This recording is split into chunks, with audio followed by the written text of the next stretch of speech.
Hello friends, ఇవైతే hybrid అలసందలు చూడొచ్చు.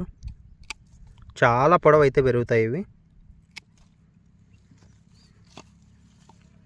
ఇలాగా హైబ్రిడ్ అనమాట. చాలా సైజ్ అయితే, గింజ కూడా చాలా ఇంకొకటి ఏంటంటే దీని గురించి చెప్పాల్సింది, ఇలాగ పచ్చి కాయలు వేరే వాళ్ళు అయితే మాకు ఇవ్వడం జరిగింది, తెలిసిన వాళ్ళు.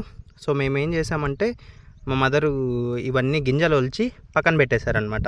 సో పక్కన పెట్టడంతో ఓ 2-3 డేస్ వాటికి మొలకలు అయితే రావడం జరిగింది. సో ఆ మొలకలు రావడంతో మేమేం చేసాం, డౌట్గానే సరే చూద్దాం, మొలకలు మామూలుగా ఎండు గింజలు అనేది మనం నాటడం జరుగుతుంది కదా, ఈసారి ఏం చేద్దామంటే ఇవే నాటదాము, వస్తాయా రావా అనేది చెక్ చేసాము. సో చాలా బాగా వచ్చాయి చూడొచ్చు, ఇవన్నీ అవే. సో ఇప్పుడు అర్థమైంది ఏంటంటే, పచ్చివి మనం ఎక్కడైనా సంతలో కానీ ఇంటి దగ్గర నుంచి అలా ఇంటికి తెచ్చుకుంటే సో వాటిలో ఏవైనా గింజలు బాగా